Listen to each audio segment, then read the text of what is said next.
Hola, ¿cómo estás? Te doy la bienvenida una vez más a Todo Tiene un Porqué en la televisión pública. Hoy vamos a hablar de astronomía, pero vamos a remontarnos a la antigüedad porque vamos a ver justamente de qué forma los antiguos empezaron a estudiar el cielo y el universo.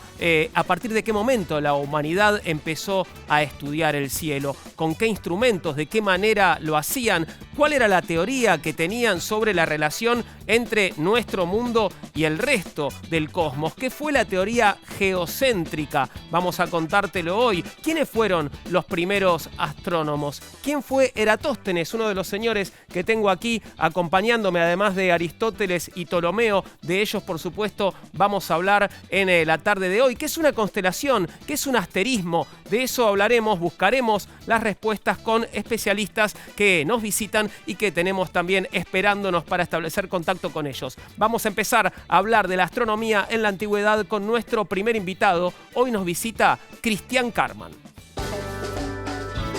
Cristian es doctor en Ciencias Sociales, es licenciado en Filosofía, es investigador independiente del CONICET, Consejo Nacional de Investigaciones Científicas y Técnicas, y es secretario de la Comisión de Historia de la Astronomía Antigua y Medieval de la Unión Internacional de Historia y Filosofía de la Ciencia.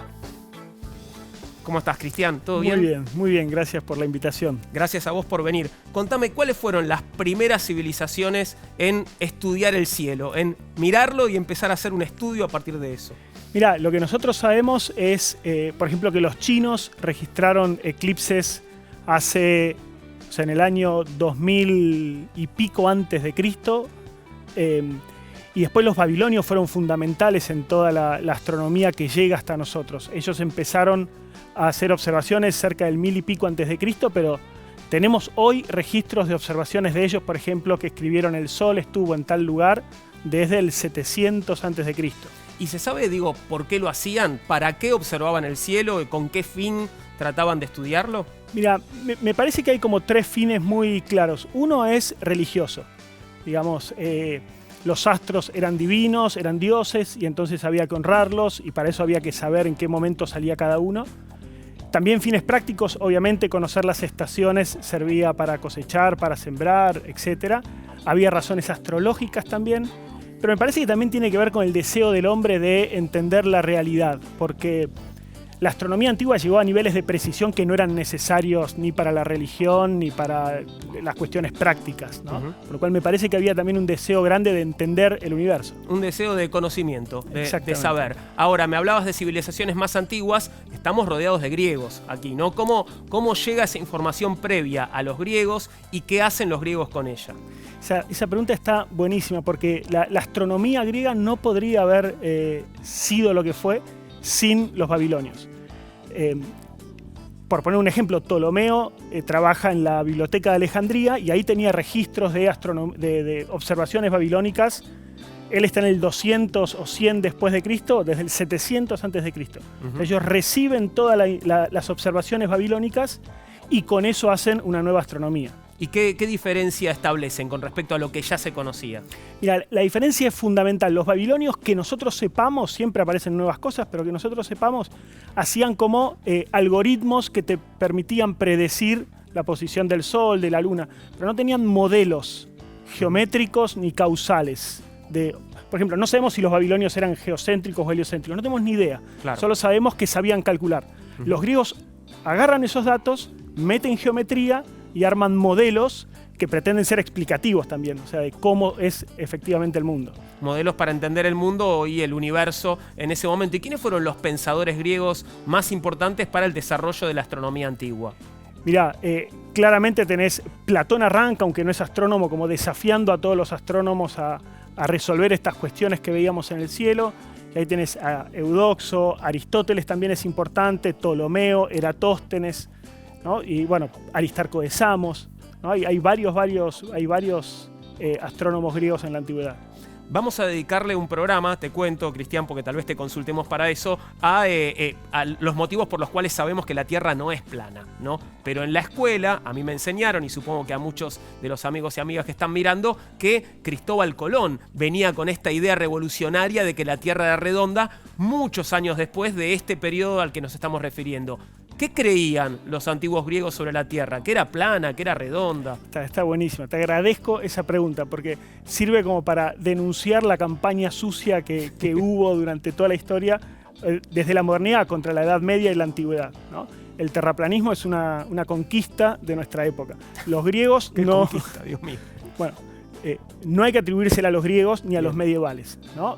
Al menos desde Aristóteles sabemos que la Tierra es una esfera.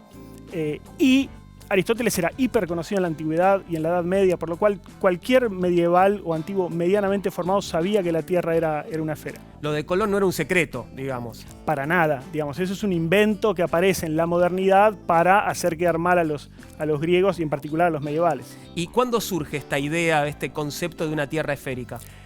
No sabemos exactamente cuándo. Sabemos, por ejemplo, si vos lees la Ilíada de Homero, ahí parece que todavía tiene una concepción de una Tierra como si fuera un escudo, la comparan con un escudo, así que tal vez todavía no era una esfera, pero en Aristóteles está clarísimo y tal vez un poco más en Anaxágoras.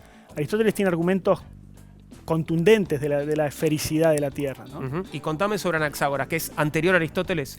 Anaxágoras es un poco anterior a Aristóteles.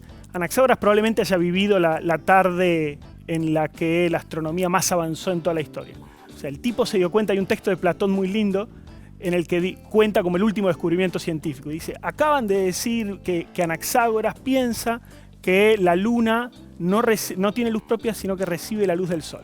Y Platón pone como un manto de duda, como diciendo, bueno, es lo último que están diciendo los científicos, hay que ver si es así, ¿no? Pero efectivamente Anaxágoras se da cuenta de eso, de que la luna recibe la luz del sol y así entiende los eclipses, y al entender los eclipses se da cuenta de que, por ejemplo, en un eclipse solar es la luna la que está más cerca que el sol, y entonces, por lo tanto, la luna está más cerca que el sol, y como tienen el mismo tamaño aparente, la luna es más grande que el sol. Y además se da cuenta de que en un eclipse lunar, ¿te acordás? Lo que pasa es que la sombra de la Tierra se proyecta sobre la luna. Y la sombra de la Tierra es circular. Y lo único que tiene una sombra circular es una esfera. Claro. Por lo tanto, ya el eclipse lunar es una prueba contundente de que la Tierra es esférica, y así lo propone Aristóteles. Y se lo debemos entonces a Anaxágoras. Probablemente a Anaxágoras y seguro a Aristóteles. Ahora, ¿había argumentos filosóficos en la antigüedad y en la antigüedad griega a favor del terraplanismo, de que la Tierra fuera plana? No, nosotros, de que la Tierra fuera plana no aparece ningún argumento en la antigüedad. No. Para nada. Esa idea, al contrario, ¿no? Esa idea de que estaba sostenido sobre elefantes y tortugas, es un invento moderno, porque Aristóteles tiene una explicación clarísima de por qué tenía que estar la Tierra en el centro y ser una esfera, ¿no? Eso es lo que llamamos geocentrismo, ¿no? Exactamente. El geocentrismo sostiene que la Tierra está en el centro del universo y todo gira alrededor de la Tierra, ¿no? Y si me dejaste cuento el argumento de Aristóteles, que es hermoso, tiene en realidad dos argumentos muy lindos.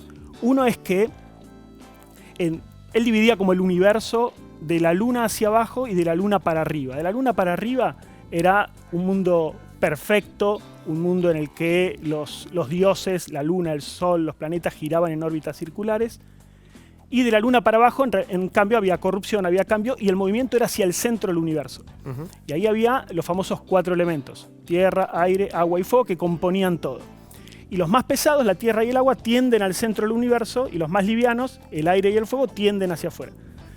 Y con eso Aristóteles te explica todo. O sea, te explica desde por qué una burbuja de aire sale desde el fondo del agua, porque está buscando el aire es más liviano y busca alejarse de la tierra, por qué una piedra se hunde, por qué las estufas están abajo, porque el calor sube, por qué el aire acondicionado está arriba, porque el frío baja. Y te explica también por qué la Tierra está en el centro, porque efectivamente el elemento Tierra tiende al centro del universo y ahí se acomoda. Una vez que llega, no tiene por qué moverse nunca más. Y se va acomodando como circularmente, porque es como equidistante del centro. Por lo cual, una vez que llega ahí, no tiene por qué moverse. Bueno, era absolutamente coherente en ese momento, ¿no? Y en el marco de su teoría. Tenemos un informe al respecto: Ptolomeo, Aristóteles y la teoría geocéntrica. El modelo geocéntrico es el que indica que la Tierra es el centro del universo y que la Luna, el Sol, los planetas y todas las estrellas giran a su alrededor. Esta fue la mirada más extendida en las antiguas civilizaciones. Según el filósofo Platón, que vivió en Atenas hace unos 2400 años, la Tierra era una esfera que descansaba inmóvil en el centro del universo. A su alrededor se iban ordenando en círculos celestiales la Luna, el Sol, Venus, Mercurio, Júpiter, Saturno y las estrellas fijas. Eudoxo de Nido, un astrónomo que trabajó con Platón, desarrolló una explicación matemática de la teoría platónica. Para él, todos los fenómenos en los cielos pueden explicarse con el movimiento circular uniforme. Este sistema fue posteriormente desarrollado y ampliado por Aristóteles, discípulo del mismo Platón. Estableció que la Tierra ocupaba el centro del cosmos y todos los cuerpos celestes estaban unidos a esferas concéntricas, cristalinas y giratorias que nos rodeaban. Este modelo parecía muy lógico, ya que los astrónomos podían ver cómo el Sol y los planetas se movían de forma regular en el cielo, mientras desde su perspectiva la Tierra permanecía quieta. Pero tenía algunas fallas. Algunos cuerpos celestes, como Venus y Marte, tenían distinta luminosidad o parecían moverse hacia atrás. Por eso se los llamó planetas, que en griego quiere decir vagabundo o errante. Para resolver estas dudas, se establecieron dos hipótesis. La heliocéntrica de Aristarco de Samos, que decía que el Sol era el centro de todo, teoría que no prosperó. La mirada geocéntrica de Ptolomeo, escrita en el siglo II, fue la única que se aceptó por más de un milenio. En el Almagesto, su tratado de astronomía, Ptolomeo sistematizó los estudios anteriores. La novedad de su propuesta fue que para él las órbitas de los astros eran excéntricas y no circulares y perfectas. Estas salvedades lograron que el nuevo modelo predijera varios movimientos celestes con relativa precisión. En el siglo XIII, la Iglesia Católica adoptó este modelo como propio. Fue recién en el siglo XVI, con las llegadas de Nicolás Copérnico y Galileo Galilei, que la teoría geocéntrica fue puesta en duda. Comenzaba una nueva era en relación con la astronomía y el entendimiento del universo. Pero para eso faltaba un montón y hoy estamos hablando de la astronomía en la antigüedad y ahí nos quedamos y hablábamos de la teoría geocéntrica de Aristóteles, Cristian, y me contabas un poco algunos de sus argumentos. Contame un poco más, ¿en qué se basó Aristóteles para construir esta teoría que resistió mucho tiempo, por otro lado, ¿no? Resistió muchísimos siglos porque tenía fundamentos sólidos, ¿no? Aunque equivocados, fundamentos sólidos. Hay varios argumentos de Aristóteles, uno muy lindo, muy simpático. Él dice que hay registros de que en el oriente más lejano hay unos animales extraños que llaman elefantes, que tienen trompas muy largas, y si uno se va al occidente, más occidente, para ellos el estrecho de Gibraltar, donde estaba ahí el norte de África, también estaban los mismos animales. Y en el medio no había nada de esos animales. Por lo tanto, si en los dos extremos del mundo había esos animales tan extraños, es porque en el fondo se comunicaban por abajo. Entonces, era un argumento que él lo pone en boca de otro, no lo asume, pero dice que era un buen argumento de la esfericidad de la Tierra. Bueno, está bien, simpático. Ahora aparece en escena Aristarco de Samos. ¿Qué viene a decir Aristarco de Samos con respecto a la teoría geocéntrica de Aristóteles? Bueno, nosotros sabemos que Aristarco es probablemente el primero o uno de los primeros que sostuvo el heliocentrismo. ¿Qué es? El heliocentrismo es que en el centro está el Sol, Helios, y no la Tierra, y en principio todo giraría alrededor del Sol.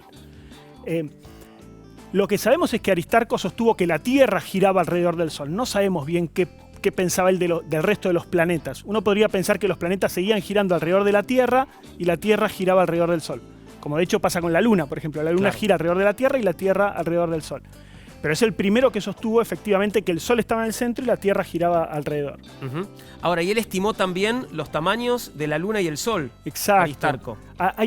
La única obra que se conserva de Aristarco no habla del heliocentrismo, se llama Tratado de los tamaños y las distancias del Sol y de la Luna, y calcula el tamaño del Sol y de la Luna, que es una locura para un griego. Claro, ¿no? Con instrumentos muy precarios, ¿no? Con instrumentos muy precarios, con matemática muy precaria y con muchísimo ingenio, ¿no?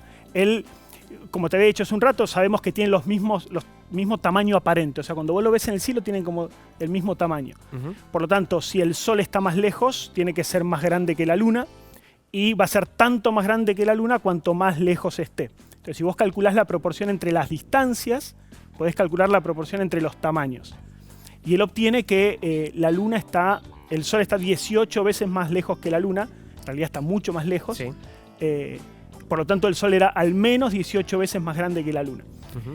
Y era un valor, insisto, hoy muy pequeño para el tamaño real del Sol, pero era impresionante para la época. En esa época se pensaba, algunos habían dicho, el Sol es muy grande, tan grande como todo el Peloponeso. O sea, las proporciones eran absolutamente distintas. ¿No? Hay un argumento muy lindo y muy fácil de calcular las distancias. ¿Qué es cuál? ¿Qué es cuál? Gracias, me encanta, porque quería contarlo.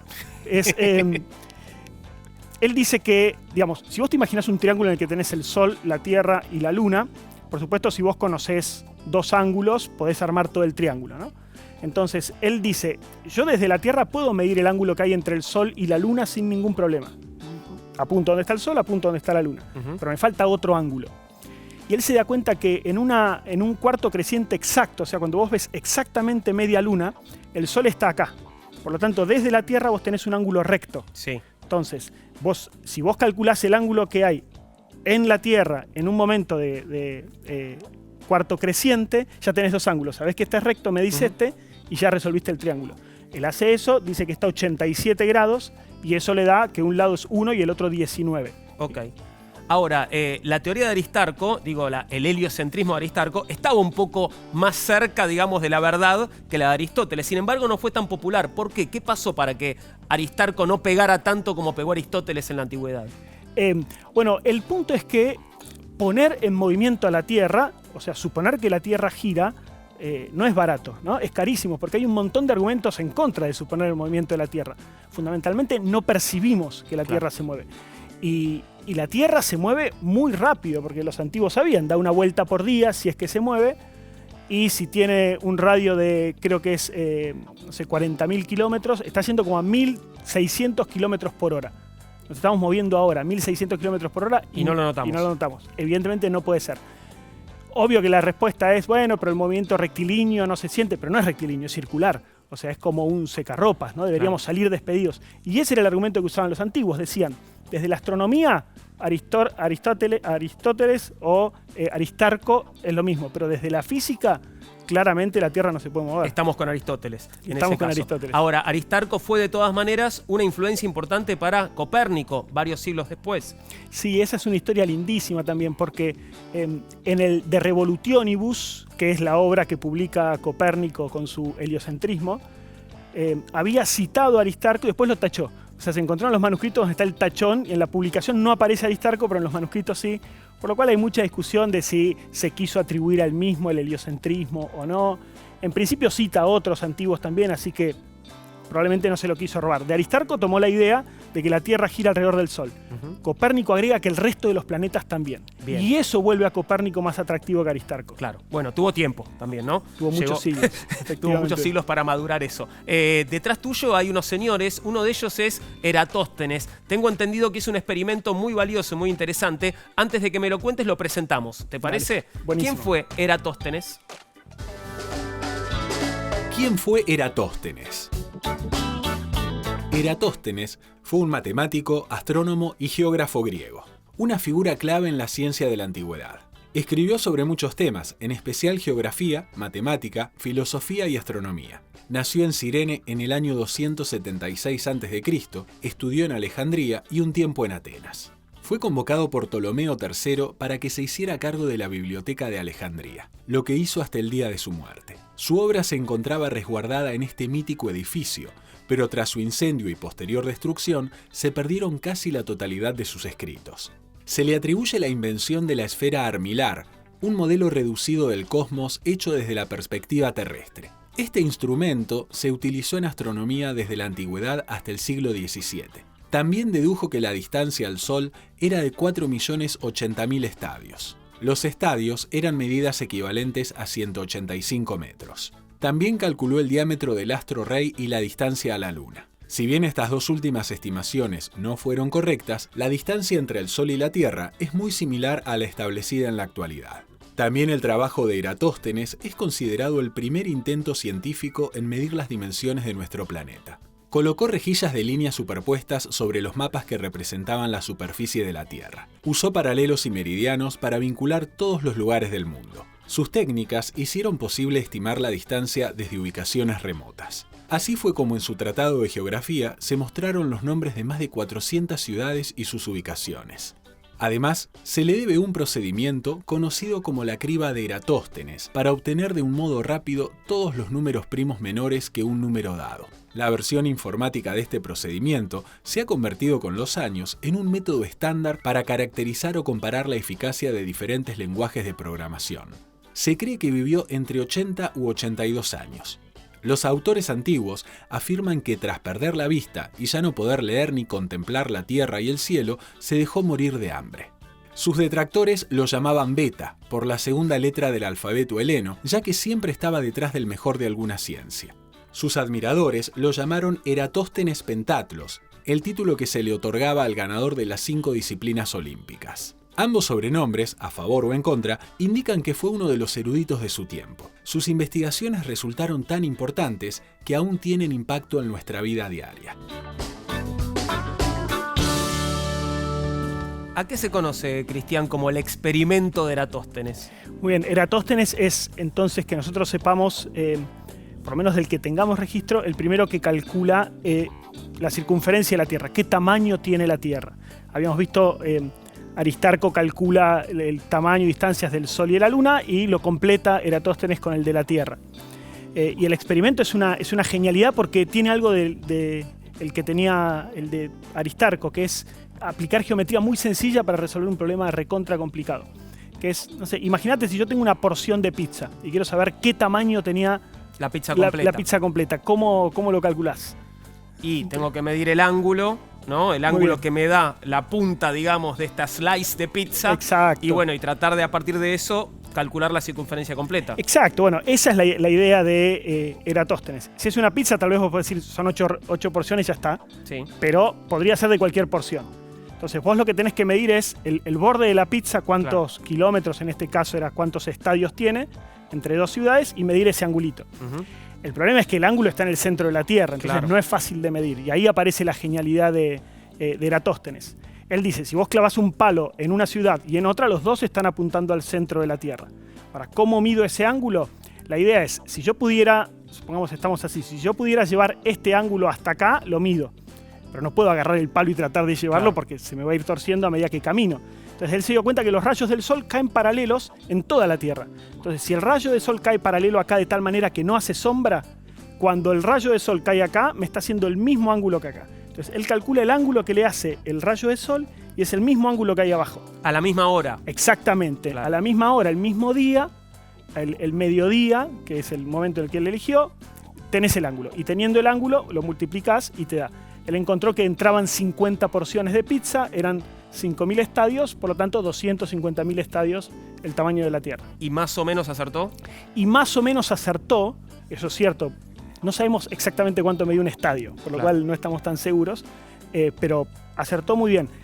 Pero me gusta el acertó, porque ese es parte del problema. Eratóstenes es reconocido por todo el mundo y Aristarco pobre no, porque los valores de Aristarco eran malos y los de Eratóstenes eran buenos, pero fue un poco de suerte. Lo importante de estos es el método. Claro. O sea, que habían propuesto un método geométrico para obtener estos valores que eran tan difíciles de obtener.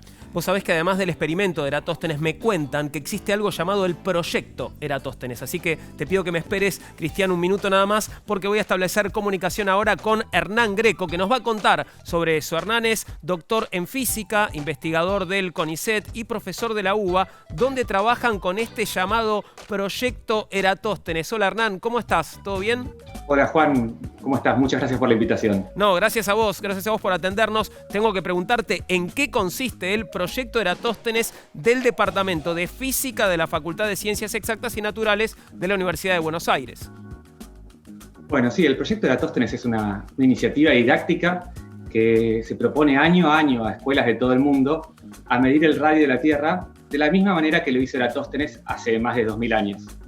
Obviamente, digamos, no nos interesa solo saber el radio de la terrestre, porque eso es un dato que puedes buscar en Google, en Wikipedia, ¿no?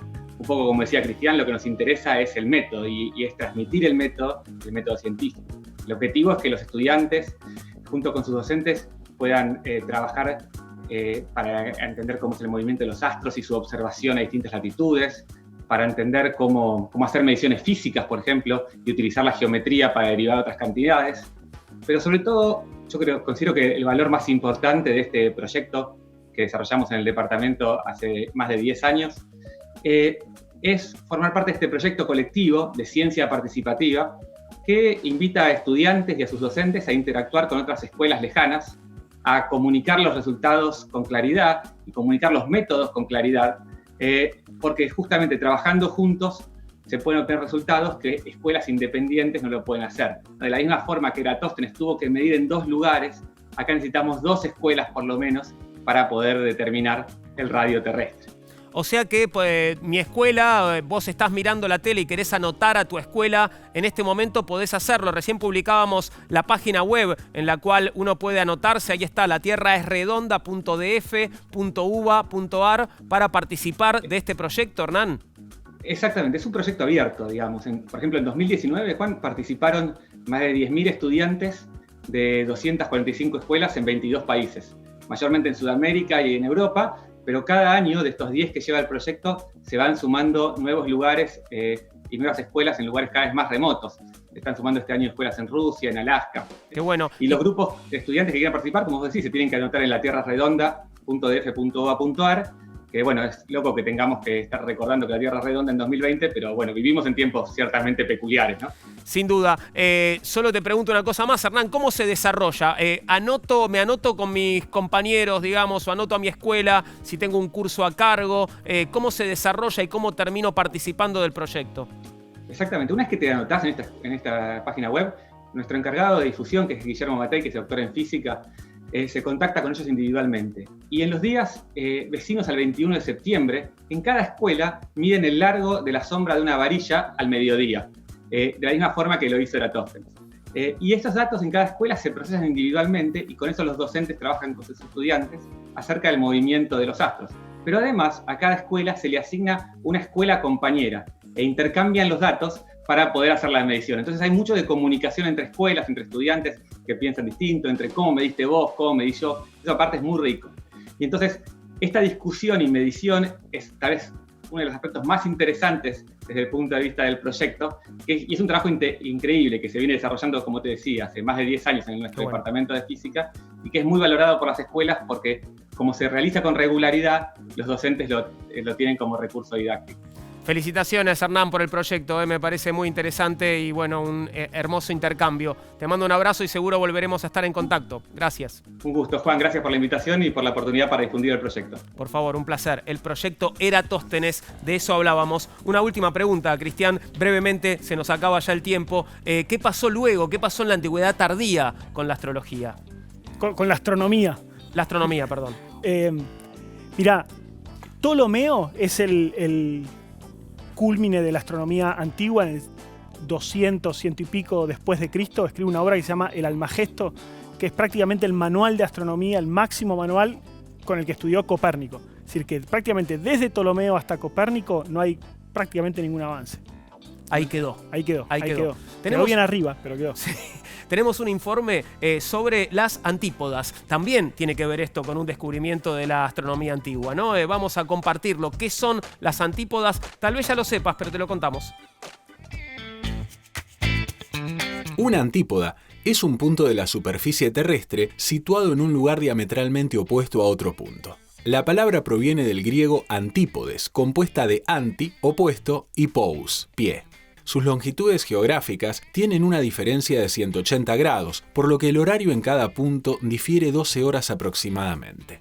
La distancia al ecuador es la misma, pero los hemisferios y en consecuencia las estaciones del año son opuestos. Eso quiere decir que cuando en La Quiaca son las 12 de un caluroso mediodía de verano, en Hong Kong, su antípoda, son las 12 de una fría noche invernal. La distancia entre estos dos puntos es la mayor a la que se puede estar en la superficie terrestre, unos 20.000 kilómetros aproximadamente. Dado que nuestro planeta no es una esfera perfecta, los recorridos más largos entre antípodas corresponden a las ubicadas sobre el ecuador con 20.037 kilómetros. En cambio, los polos están a 19.970. El concepto de antípoda nació durante la antigüedad clásica en Grecia. Las tierras conocidas eran Europa, parte de Asia y norte de África. Estos territorios eran llamados ecúmene y se suponía que estaban rodeados de una masa de agua a la que denominaron océano. Una vez que se estableció que el planeta era esférico y que el ecúmene se ubicaba en el hemisferio norte, se empezó a discutir la posibilidad de que existiera tierra firme habitable o habitada en el sur. Esta suposición respondía al principio de simetría y balance, muy importante en el mundo erudito griego de la época. En el siglo II a.C., Crates de Malos construyó un globo terráqueo en el que dividió al mundo con 2 cintas oceánicas que lo rodeaban y se cruzaban entre sí, una alrededor del ecuador y la otra pasando por los polos. Entre estos océanos había 4 masas terrestres: el Ecúmene, al noreste, el Perieco, en el noroeste, el Anteco, al sudeste, y el Antípodas, situado en la zona austral diametralmente opuesta al Ecúmene. Debieron pasar muchos siglos hasta que estas suposiciones comenzaran a tener algún atisbo de verdad. Las exploraciones europeas hacia América tuvieron su auge entre los siglos XV y XVII. Los marineros fueron descubriendo tierras hacia el hemisferio sur. No eran como lo habían imaginado los antiguos, pero del otro lado del Ecúmene había tierra habitada, ni más ni menos que nuestro hogar, Sudamérica. Seguiremos hablando de la astronomía en la antigüedad después de la pausa, pero antes te recuerdo que podés mandarnos un mail si querés a porqué@mandarinatv.com. En Facebook nos encontrás como Todo Tiene un Porqué, en Instagram y Twitter @porqué_TV. Hablaremos de constelaciones, hablaremos de asterismos y de otros temas relacionados con la astronomía en la antigüedad después de la pausa. Enseguida, ya venimos.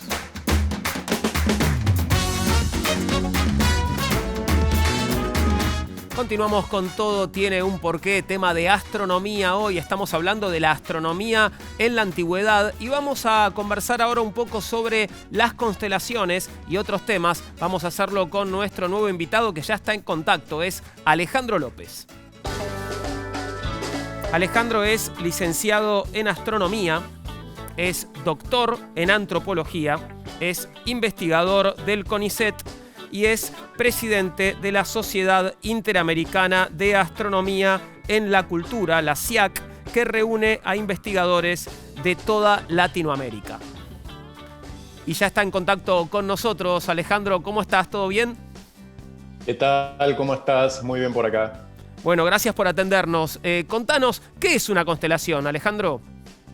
Bueno, en general llamamos constelaciones a grupos de estrellas.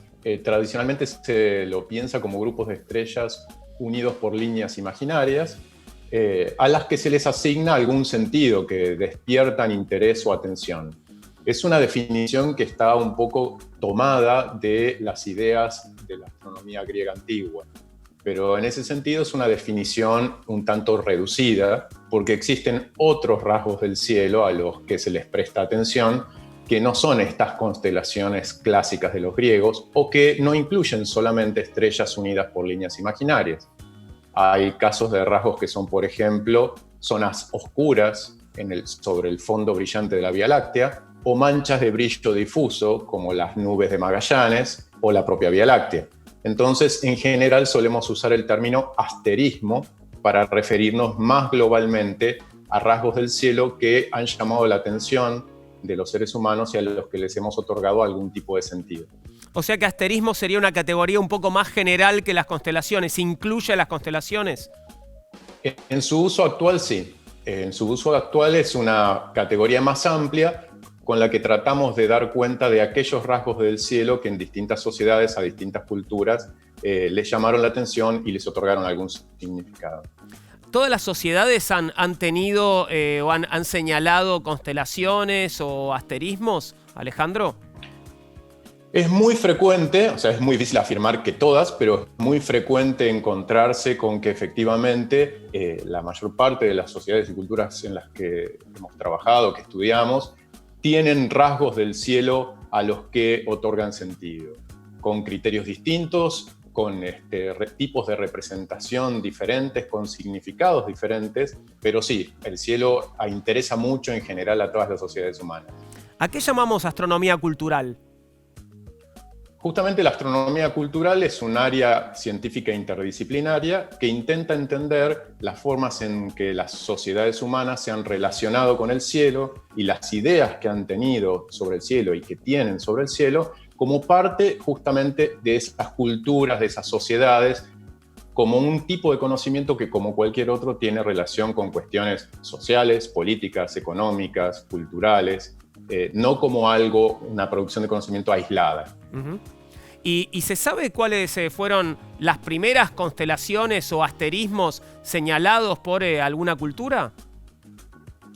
Es muy difícil establecer cronologías absolutas y sobre todo cuanto más atrás nos vamos en el tiempo, es más difícil estar seguro de si tal o cual representación que vemos, por ejemplo, en el arte rupestre, efectivamente es un asterismo o no lo es. Hay discusiones acerca de asterismos en el Paleolítico, pero es muy difícil estar seguros.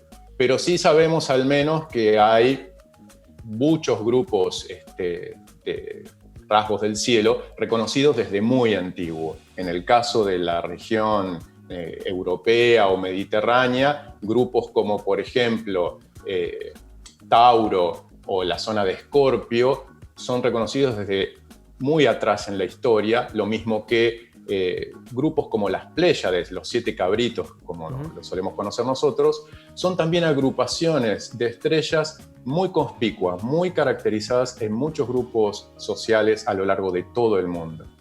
¿Y qué características han tenido los asterismos en las distintas culturas? Digo, ¿se les ha atribuido el mismo dibujo, por ejemplo, o el mismo sentido a los mismos grupos de estrellas, quiero decir? En general, realmente no. Es decir, hay una gran variación, porque incluso los criterios de representación son muy diversos. Desde representaciones que para nosotros serían naturalistas hasta representaciones que desde nuestro punto de vista serían, entre comillas, abstractas, porque los criterios estéticos y de representación de distintas culturas son muy diferentes. En muchos grupos del hemisferio sur han sido muy importantes los que llamamos asterismos o constelaciones oscuras, es decir, los patrones formados por las manchas oscuras sobre el fondo brillante de la Vía Láctea, que forman asterismos, muchos de ellos muy grandes, pero que en este caso son negros sobre fondo blanco, en lugar de nuestras clásicas constelaciones de estrellas unidas por líneas imaginarias. Pero como te mencionaba, también es incluso variable la relación entre el patrón y el sentido. Hay sociedades en las cuales el mismo ser o personaje mítico puede tener más de una representación en el cielo, o el mismo conjunto de rasgos del cielo adquirir significados distintos en distintos momentos del año. Claro. Entonces, esto genera, digamos, como combinaciones muy variadas. ¿Y cómo se organizan en el cielo los asterismos en las distintas culturas? Completamos el cielo con figuras. Hay algunas zonas en las que hay y otras en las que no. ¿Cómo ha sido esto a lo largo del tiempo y en las distintas culturas, Alejandro? Esta es una pregunta muy interesante. En distintas sociedades, distintas franjas o zonas del cielo cobran importancia diferente. Por ejemplo, es bastante conocido que en la astronomía de la región mediterránea, la eclíptica, es decir, la zona del cielo por la cual el Sol y los planetas se van desplazando a lo largo del año y de los meses, es una zona muy importante y de hecho ahí vemos todas las constelaciones que solemos llamar zodiacales. Y cosas similares se pueden encontrar en China o en la India. Pero en otras regiones del mundo y en otros momentos históricos, otras zonas han sido especialmente interesantes para colocar asterismos. Por ejemplo, en el hemisferio sur y en particular en Sudamérica, toda la región de la Vía Láctea es el eje privilegiado de organización del cielo. La mayor parte de los asterismos importantes de muchas de estas sociedades se colocan a lo largo o en las cercanías de la Vía Láctea. Para otros grupos humanos, el ecuador celeste es la zona importante. Para otros grupos humanos, las regiones cerca de los polos celestes, del polo celeste norte o del polo celeste sur, que son estrellas, digamos, que no se ponen ni salen, están siempre por encima del horizonte según la latitud a la que estemos, son como lugares privilegiados y con gran importancia. Con respecto al significado de los asterismos, las constelaciones, me decías que ha sido muy variable, digamos, ¿no? No se pueden encontrar o sí pueden encontrarse rasgos comunes en cuanto al sentido que se le ha atribuido a estas figuras que construimos en el cielo. Efectivamente, las ideas son muy variables porque las ideas acerca de qué son los astros, qué es el cielo y qué hay allí son muy variables, pero un rasgo común que nos encontramos, si se quiere, es que el cielo siempre ha sido pensado como una región poderosa, como una región importante para el cosmos en general. y los seres, personajes, entidades o objetos que se entiende que están en el cielo siempre han sido considerados como seres o entidades u objetos potentes. Entonces, en sociedades donde esos entes tomaban la naturaleza de dioses, vamos a tener justamente estos personajes divinos o muchos de ellos en el cielo, pero en sociedades donde se trata de otros tipos de seres potentes, también los vamos a tener colocados en el cielo en términos de esa relación de potencia. Uh-huh. Y también es frecuente una relación entre el cielo y la abundancia o la fecundidad ligada justamente a las lluvias y al calor del sol.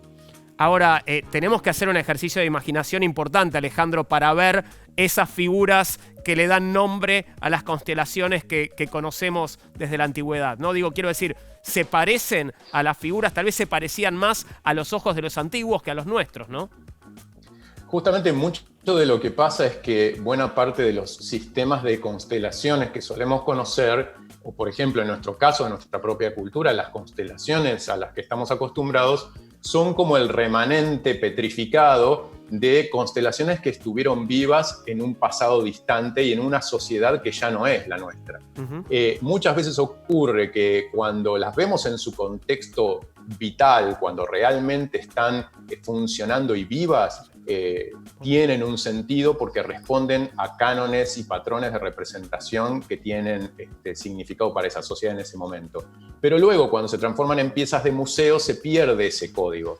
Otro punto importante es que muchas veces el sentido no viene dado por la forma simplemente, sino por la posición en el cielo o incluso por las relaciones entre asterismos que ocupan zonas del cielo que, por ejemplo, están en puntos opuestos de la bóveda celeste. Entonces, esto hace que el sentido de un asterismo o de una constelación muchas veces esté dado por su posición, por sus relaciones con otras y no tanto o solamente por el dibujo. Tengo un informe, Alejandro, sobre las constelaciones desaparecidas. Si te parece, lo vemos y conversamos un poquito más, ¿sí? Por supuesto. Las constelaciones desaparecidas, mira, son estas. Las constelaciones estelares son figuras imaginarias que se dibujan en el cielo utilizando a las estrellas. La existencia y el diseño de cada constelación es una decisión arbitraria. La Unión Astronómica Internacional determinó que son 88 las que pueblan el cielo nocturno, pero hubo otras que fueron desapareciendo. En la constelación de Ofiuco, alrededor de un cúmulo abierto llamado MEL 186, existe un grupo de estrellas con forma de V similar a las Hiades que representan la cabeza de Tauro. En 1777 se creó allí una constelación llamada Taurus Poniatowi, el toro de Poniatowski, en honor a un rey de Polonia. Esta constelación desaparecería rápidamente. Casi todas las que fueron creadas como homenaje a los monarcas duraron poco tiempo. Distinto es el caso de Scutum. Inicialmente fue llamada Scutum Sobieski, que significaba el escudo de Jan Sobieski. Este rey de Polonia colaboró con el astrónomo Hevelius después de que se incendiara su observatorio en Danzig.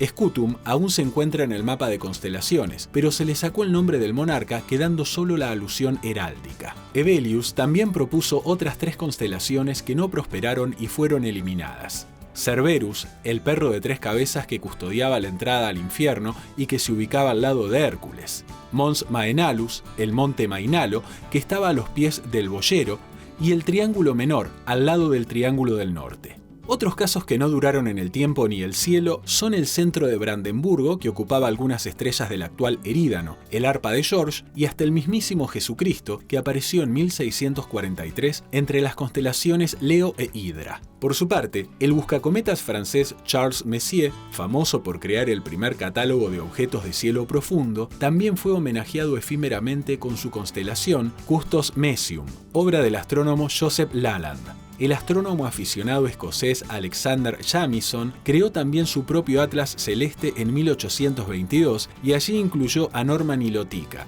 la regla egipcia que se empleaba para medir el fluido anual del río Nilo. Aparentemente no se sumarán nuevas constelaciones a las 88 existentes, pero los dibujos posibles se extienden hacia el infinito y todos podemos encontrar nuestra constelación personal. A propósito del final del informe, Alejandro, me queda muy poquito tiempo de programa, pero quería pedirte que me cuentes, bueno, qué podemos encontrar en el cielo aquí, nosotros en esta parte del mundo, ¿no? ¿Qué dibujos podemos llegar a hacer y cuáles ya están hechos en el cielo del sur?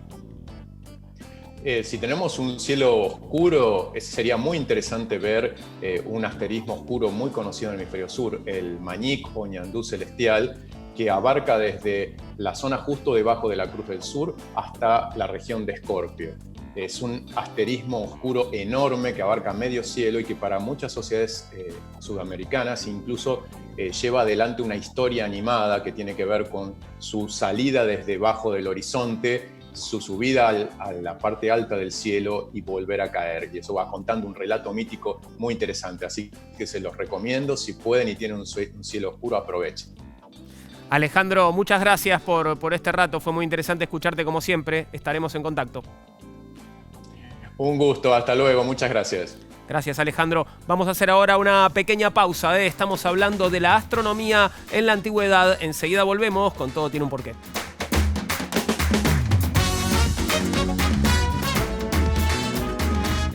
Llegamos al final por hoy. Hoy te invitamos a ver el cielo con los ojos de los antiguos. Espero que hayas disfrutado de nuestro programa y que te den ganas de ir esta noche a ver un poco más. Cristian, muchas gracias. Fue muy interesante escucharte y espero volver a verte pronto.